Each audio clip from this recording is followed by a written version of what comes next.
নমস্কার বন্ধুরা, প্রেরণা বাংলা মোটিভেশন চ্যানেলে সবাইকে আমন্ত্রণ। যে কোনো কারণই হতে পারে, আপনি মন খারাপ করে বন্ধ ঘরে বসে রয়েছেন। আপনার মন এতটাই কাতর হয়েছে যে আপনার কোনো কিছু করতেই ভালো লাগছে না। নিজেকে মনে হচ্ছে বড্ড অসহায়। মনের এই অস্থিরতার সময় আপনার সামনে যদি এমন কোনো ব্যক্তিত্ব এসে দাঁড়ায় যার জীবনের যন্ত্রণা আরও বেশি, আরও গভীর, তখন আপনার নিজেকে মনে হবে আপনি বড্ড বোকা। যেমন আপনার ব্যর্থতায় বা মন খারাপে আপনি এতটাই বিধ্বস্ত যে আপনি টেবিলে সাজানো খাবার অবহেলায় ফেলে দিয়ে ঘর থেকে বেরিয়ে গেলেন। আর ঠিক তখনই আপনি পেলেন এমন এক মানুষের দেখা যিনি বড্ড ক্ষুধার্ত, একটু খাদ্যের প্রত্যাশায় রয়েছেন। আর তখন আপনার বিবেক আপনাকে মনে করিয়ে দেবে আপনার টেবিলে ফেলে রেখে আসা খাবারের কথা, যা আপনি অবহেলায় ফেলে রেখে এসেছেন।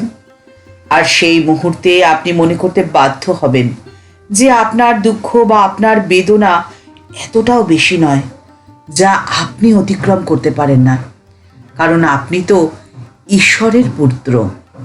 আপনি নিজেকে মনে করছেন আপনি পৃথিবীর মধ্যে সব থেকে বেশি দুঃখী, আপনার যন্ত্রণা বা আপনার দুঃখ সব থেকে বেশি। আপনার মতো এত কষ্ট আর কি কেউ পেয়েছে? এই ভেবে আপনি বিষণ্ণ মনে দিগ্ভ্রান্তের মতো এদিক ওদিক হয়তো ঘুরে বেড়াচ্ছেন। কিন্তু যদি আপনি পূর্ণ দৃষ্টি দিয়ে আপনার চারদিকে তাকিয়ে দেখেন, তখন আপনি দেখতে পারবেন মানুষের দুঃখ ও যন্ত্রণা কত বেশি হতে পারে। কত মানুষ শারীরিক বা আর্থিকভাবে বিধ্বস্ত হয়ে কোনো ক্রমে জীবনটাকে বয়ে নিয়ে চলেছে। তাদের অসহায় অবস্থা দেখার পরে আপনি এই কথা বলতে বাধ্য হবেন যে আপনি হলেন এই পৃথিবীর মধ্যে সব থেকে সুখী মানুষ। পরম পিতা পরমেশ্বর আপনাকে আপনার প্রয়োজনীয় সমস্ত সম্পদে পরিপূর্ণ করেই ধরাধামে পাঠিয়েছেন। আপনি আপনার দু চোখ দিয়ে দেখছেন তার এই সুন্দর সৃষ্টিকে। আপনি অনুভব করতে পারছেন শীত, গ্রীষ্ম, বর্ষার মাধুর্য। আপনি আপনার 5টি সক্রিয় ইন্দ্রিয় সহ একজন পরিপূর্ণ মানুষ। আপনার হাত, আপনার পা দিয়ে আপনার পছন্দের কাজটি করতে পারছেন নিশ্চিন্তে। তখন আপনি এই কথাটি ভাবতে বাধ্য হবেন, এত কিছু তো আপনার রয়েছে, আপনার আর কিসের অভাব? আপনার কিসের দুঃখ, কিসের যন্ত্রণা? সবসময় একটি কথা মনে রাখবেন, আপনার জীবনে যা কিছু ঘটে চলেছে প্রত্যেকটি কাজই হচ্ছে ঈশ্বরের ইচ্ছেতে। আপনার কিছুই নেই, আপনি বাস্তবে একদম শূন্য। তাই আপনার হারানোর কোনো ভয় নেই। আপনি যা অর্জন করেছেন বা আপনার কাছে যা রয়েছে সবই ঈশ্বরের দান।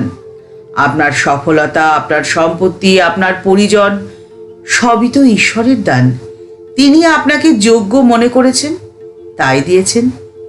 আপনার এই ভাবনাই আপনাকে রাখবে সব সময় শান্ত আর সব সময় আনন্দিত। স্বামীজি বলছেন, এই আমি এখানে দাঁড়িয়ে আছি, যদি চোখ বুজে আমার অস্তিত্ব সম্বন্ধে আমি চিন্তা করতে চেষ্টা করি, তাহলে আমি বলতে আমার মনে কোন ভাবের উদয় হয়? এই ভাবই মনে আসে যে এই দেহ হলাম আমি, এই রক্ত, মাংস, হাড় সব কিছু মিলিয়ে আমি। তবে কি আমি শুধুই জড়ের সমষ্টি ছাড়া আর অন্য কিছু নই? বেদে বলছে, না, আমি দেহ নই, আমি দেহের মধ্যে অবস্থানকারী আত্মা মাত্র। এই দেহ মরবে, কিন্তু আমি অমর, আমি মরব না। আমি আজকে এই দেহের মধ্যে রয়েছি, কালকে আমি এই দেহের মধ্যে নাও থাকতে পারি। কালকে এই দেহ মরে যাবে, কিন্তু আমি মরব না, কারণ এই দেহের মধ্যে এখন আমি আছি। এই দেহ মরে যাওয়ার পর আমি বেঁচে থাকবো, এবং এই দেহের জন্মের আগেও আমি যেমন ছিলাম, এই দেহের মৃত্যুর পরেও আমি তেমনই থাকব। আত্মা তো শূন্য থেকে সৃষ্টি হয় না, কারণ সৃষ্টি শব্দের অর্থই হলো বিভিন্ন দ্রব্যের সংযোগ, যেগুলো ভবিষ্যতে আবার ছড়িয়ে ছিটিয়ে এদিক ওদিক হয়ে যায়। কাজেই আত্মা সৃষ্ট পদার্থ নয়। যেহেতু আত্মাকে সৃষ্টি করা যায় না, তাই তাকে ধ্বংসও করা যায় না। আর সেই জন্যই আত্মা অমর, অর্থাৎ আমি অমর। আমার কোনো মৃত্যু নেই, আমার কোনো দুঃখ নেই, আমার কোনো যন্ত্রণা নেই। আপনার জন্ম হয়েছে একমাত্র কর্মের জন্য। আপনি পরিবার ও পরিবেশ থেকে যা কিছু পেয়েছেন তা আপনি তাদের ফিরিয়ে দিন। ফিরিয়ে দিন আপনার ভালোবাসা, ফিরিয়ে দিন আপনার আবেগ, ফিরিয়ে দিন আপনার অনুভূতি। আপনি যদি দুঃখী মানুষের পাশে গিয়ে দাঁড়ান, তাদের পিঠে আপনার ভালোবাসার হাতটি রাখেন, তখন দেখবেন আপনার দুঃখ মুহূর্তে দূর হয়ে যাবে।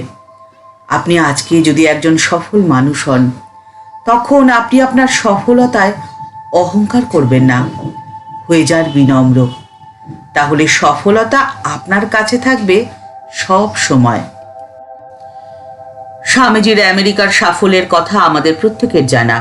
একজন বৃদ্ধা মহিলা যিনি স্বামীজির প্রথম দিনের বক্তৃতায় উপস্থিত ছিলেন, তিনি পরবর্তীকালে তার অভিজ্ঞতা বর্ণনা করে বলছেন, যখন সেই তরুণ উঠে দাঁড়িয়ে বলল, আমেরিকার বোন ও ভাইয়েরা, 7,000 শ্রোতা উঠে দাঁড়ালো এমন কোনো কিছুর প্রতি শ্রদ্ধা জানাতে যা তাদের পক্ষে ভাষায় প্রকাশ করা সম্ভব ছিল না। যখন বক্তৃতা শেষ হলো, তখন দেখলাম দলে দলে মেয়েরা বেঞ্চ টপকে তার কাছে এগিয়ে যাচ্ছে। আমি তখন মনে মনে বললাম, বাছা, যদি তুমি এই আক্রমণে মাথা ঠিক রাখতে পারো, তবে বুঝবো তুমি নির্ঘাত ভগবান। আর এই ধরনের আক্রমণ এরপর থেকে তার প্রত্যেক দিনের অভিজ্ঞতা হয়ে দাঁড়িয়েছিল। কিন্তু স্বামীজি সব কিছুর মধ্যেই দেখতেন ভগবানের ইচ্ছে। যেমন প্রতিকূল পরিবেশে, তেমনি এই সাফল্যের মুহূর্তেও তিনি সম্পূর্ণ শান্ত এবং নির্বিকার ছিলেন। আপনার জীবনের সব দুঃখ, যন্ত্রণা, বেদনা আপনাকে কখনোই বিচলিত করতে পারবে না, যদি আপনি সব কিছুর মধ্যে ঈশ্বরের নির্দেশ দেখতে পান। আর তখন হতাশা বা মন খারাপের কোনো জায়গা থাকবে না আপনার জীবনে। আপনি থাকবেন সব সময় ভালো। ঠাকুর মা ও স্বামীজির চরণে প্রণাম জানিয়ে আজকের পর্ব এই পর্যন্তই। দেখা হচ্ছে পরের পর্বে। ভিডিওটি যদি ভালো লেগে থাকে তাহলে তা শেয়ার করার অনুরোধ করছি। আর যারা আমাদেরকে ভালোবেসে আমাদের চ্যানেল সাবস্ক্রাইব করে আমাদের পাশে রয়েছেন, তাদের জানাই অসংখ্য ধন্যবাদ, প্রণাম, ভালোবাসা। আর যারা এখনও চ্যানেলটি সাবস্ক্রাইব করেননি, তাদের কাছে অনুরোধ রইল চ্যানেলটি সাবস্ক্রাইব করে আমাদের পাশে থাকার। সবাই ভালো থাকবেন, সুস্থ থাকবেন। নমস্কার।